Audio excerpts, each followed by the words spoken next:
Friedrich Nietzsche was a German philosopher and a precursor of existentialism. At its core, existentialism is the belief that the universe doesn't give you a preset purpose.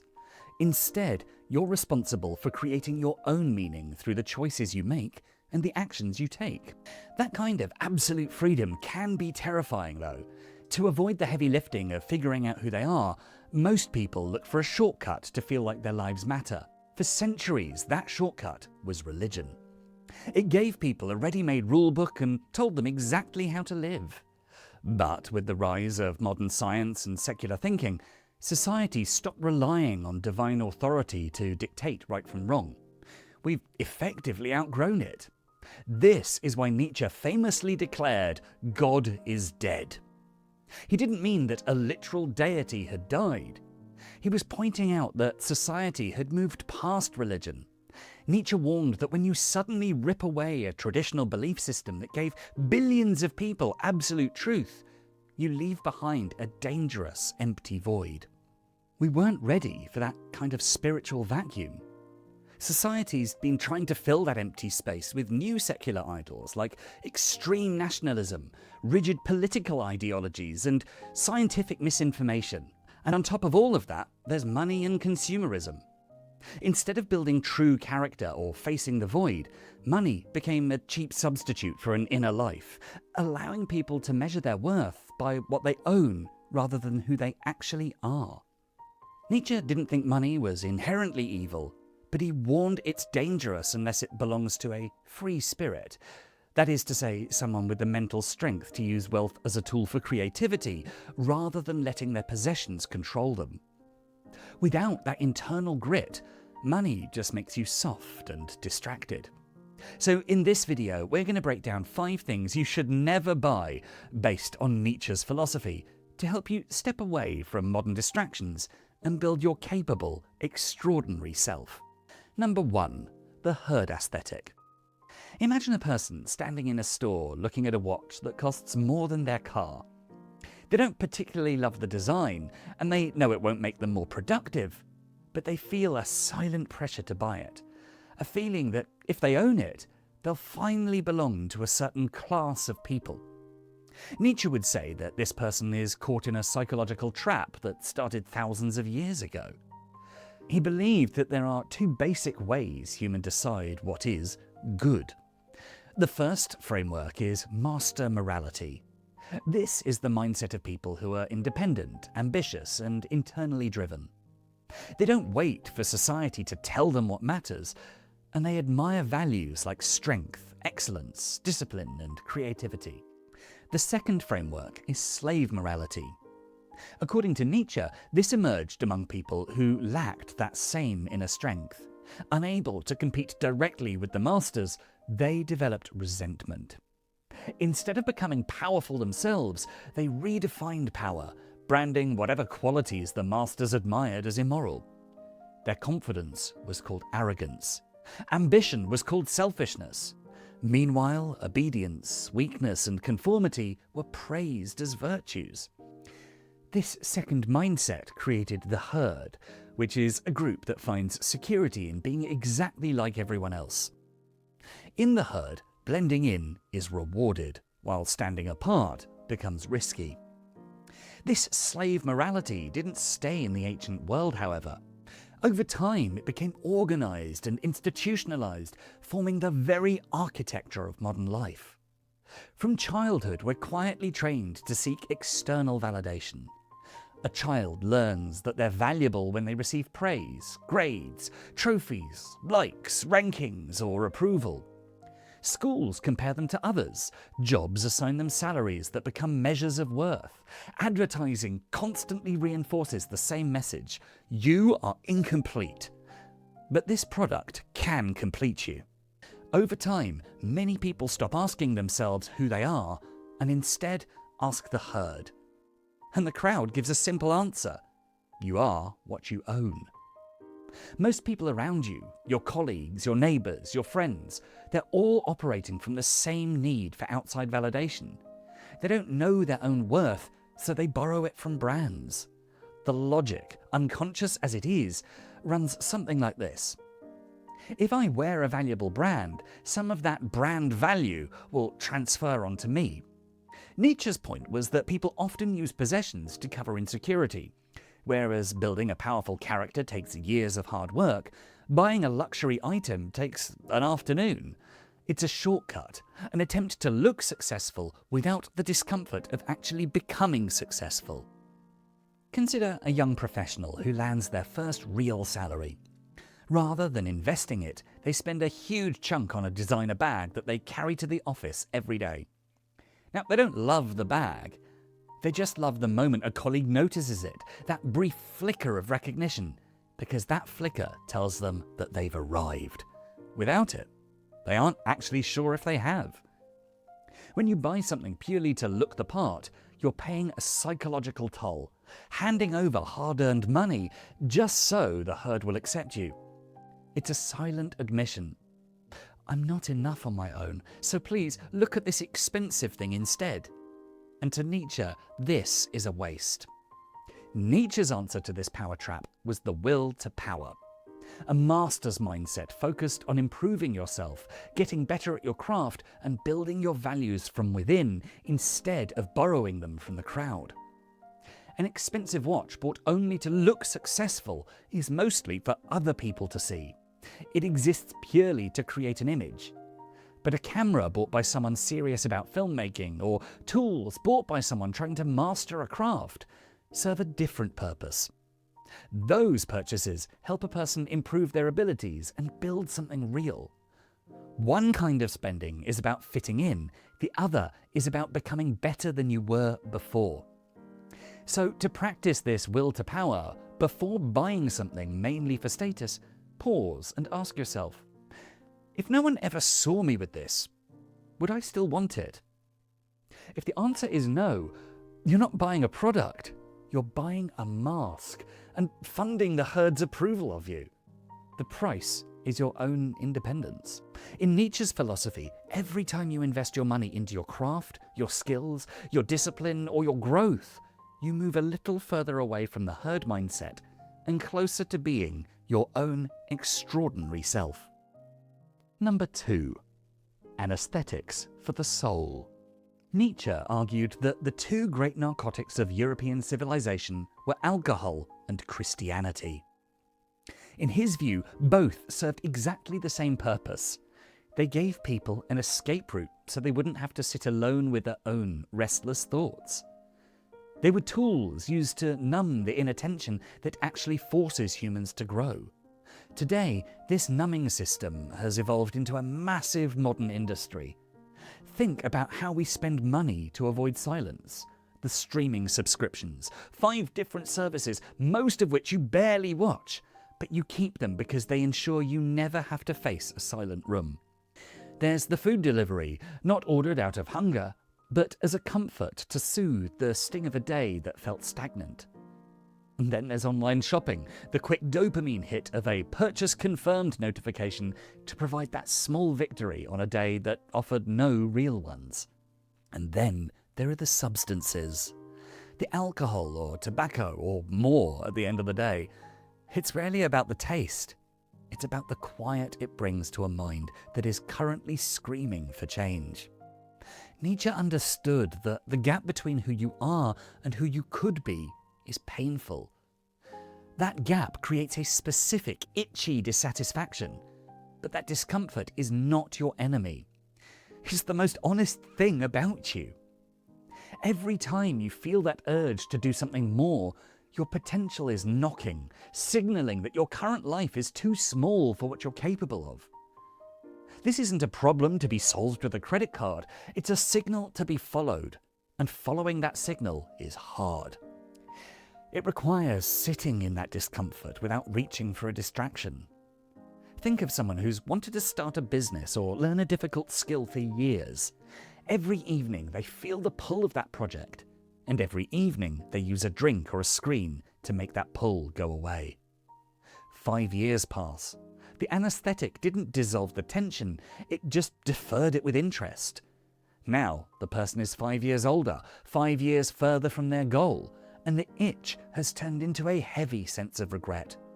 They didn't protect themselves, They just spent 5 years paying to stay asleep. Nietzsche's alternative was a concept he called Großgesundheit, or great health.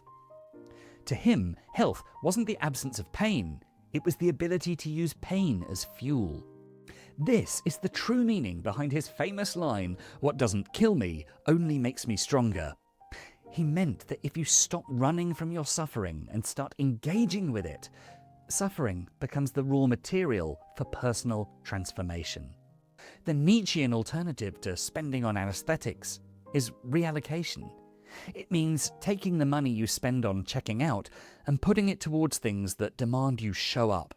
Instead of the nightly drink to forget your day, you invest in the equipment for the craft you've been circling for years. Instead of the endless streaming services, you pay for the difficult course or the gym membership that actually challenges you. A difficult class or a grueling workout isn't exactly relaxing. They carry the risk of failure and embarrassment, but they are the only purchases that actually compound over time. The life you're trying to escape is the only one you actually get. So stop spending on things that help you escape your life and start spending on things that help you master it. Number 3. The last man's comforts. In his book, Thus Spake Zarathustra, Nietzsche sets up a stark contrast between two extremes of human potential. On one end is the last man, who optimizes entirely for comfort and safety. On the opposite end is the overman, who actively embraces the struggle to overcome his limits. The last man is completely ordinary. He goes to work, pays his bills on time, and gets along with his neighbours. But he made a quiet agreement with himself to avoid anything that causes stress, effort, or risk.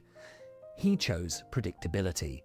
A life where nothing ever goes wrong, but nothing big ever happens either. Nietzsche called this last man the most dangerous force in history because he makes a small, painless existence look like the ultimate goal of human life. The overman, on the other hand, does the exact opposite. He refuses to let comfort run his life. While the last man backs away from tension, the overman seeks out the specific friction that forces him to improve. He knows you don't find a meaningful life by avoiding problems. You find it by building the capacity to handle them. He doesn't lean on easy routines or outside systems to feel safe. He steps directly into the chaos of reality, using every difficult obstacle as raw material to build a more capable version of himself. Today, an entire economy is built to turn us into the last man by eliminating every minor inconvenience. We order delivery every night because cooking takes effort, rely on algorithms to answer every question so we never have to sit with confusion, and stay inside curated digital bubbles where we never encounter an uncomfortable opinion. When we systematically isolate ourselves from daily friction, our psychological muscles go soft, leaving us completely unprepared for a real crisis. Choosing the path of the overman in the modern world requires an intentional decision to introduce friction back into our routines. It means learning to build things yourself, like writing an essay from scratch or coding a program without shortcuts, where the only validation is whether the finished product actually works.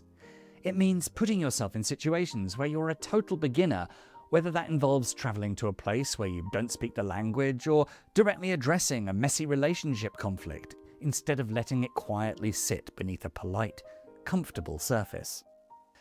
This is what Nietzsche meant when he famously advised to build your cities on the slopes of Mount Vesuvius. He wasn't telling people to be reckless, but it was a warning that you need real stakes to stay sharp, because when real life hits, a comfortable routine won't save you. Number 4. Ideological Indulgences. In the Middle Ages, the church sold slips of paper called Indulgences. The setup was simple. You paid a fixed price and your sins were automatically forgiven. You didn't have to change your behavior or even think about your actions. Just pay the money, feel clean, go home. Nietzsche thought this was terrible because it allowed people to buy a good conscience without actually doing the work to become a better person. And today, we basically do the exact same thing. We round up our bill for a charity or set up an automatic monthly donation to a big organisation. This confirmation email gives us a quick feeling of relief, making our guilt go away without requiring us to actually change anything about our lives. This behaviour comes from what Nietzsche called Mitleid, or pity. When we see someone else's suffering, it makes us uncomfortable. For example, when a video ad showing a starving child pops up on your phone, the sudden wave of sadness makes you uneasy. You don't hit the quick donate button because you've suddenly had this epiphany and now you know how to fix systemic poverty. You do it simply to clear the ad and stop feeling guilty and go back to scrolling. And this is exactly how pity-driven charity works. It turns a massive human crisis into a temporary personal nuisance that you pay to make go away. But this transaction doesn't actually solve anything. Nietzsche believed trying to wipe out all hardship is impossible. It's like trying to abolish bad weather. Hardship is actually what forces people to build resilience and self-mastery. So a quick handout doesn't actually fix anything. In fact, it's usually going to make things worse by constantly stepping in to remove every hurdle.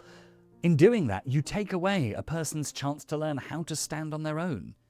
Eventually, that constant dependency doesn't breed gratitude.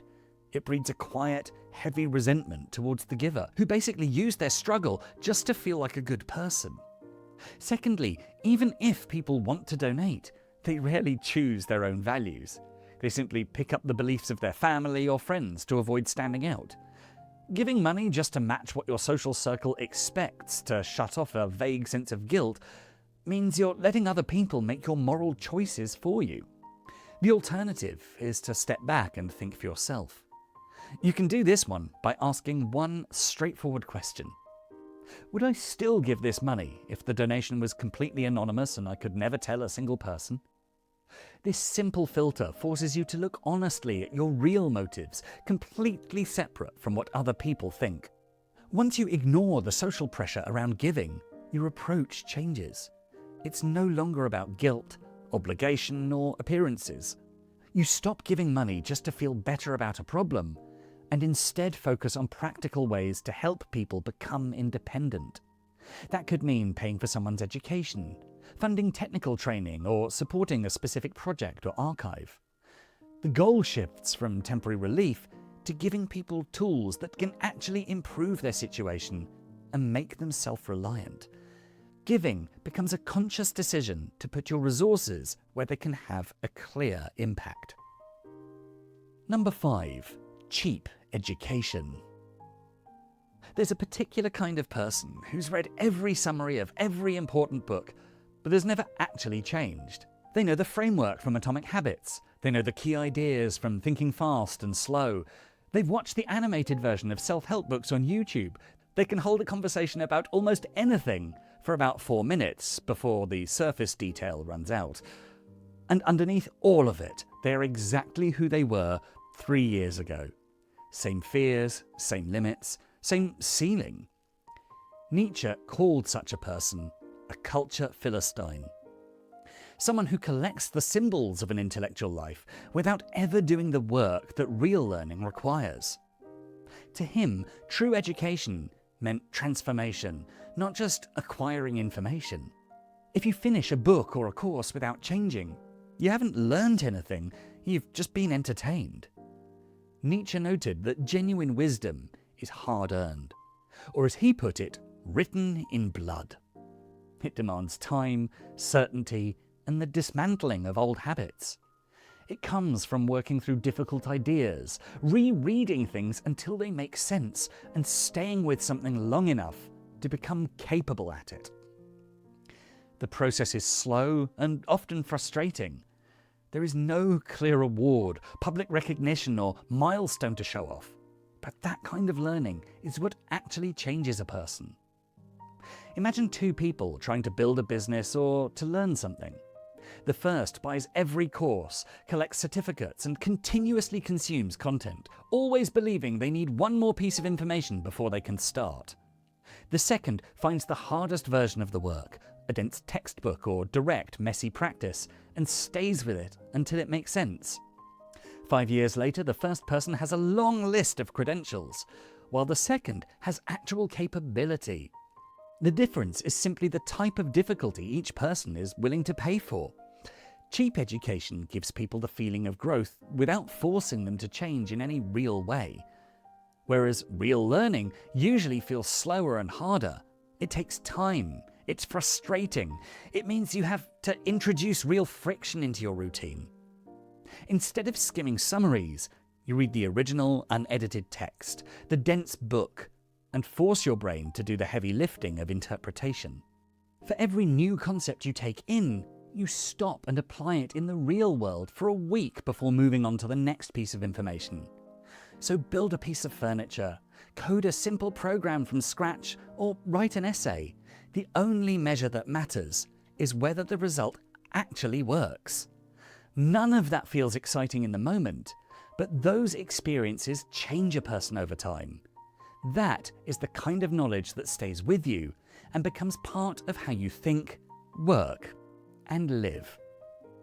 And that's our video. What did you think? Let me know your thoughts in the comments. But as ever, I've been Dan, you've been awesome, and if you found this breakdown helpful, don't forget to check out our full Philosophies for Life playlist. And for more beautiful philosophical wisdom, hit that subscribe button. Thanks so much for watching.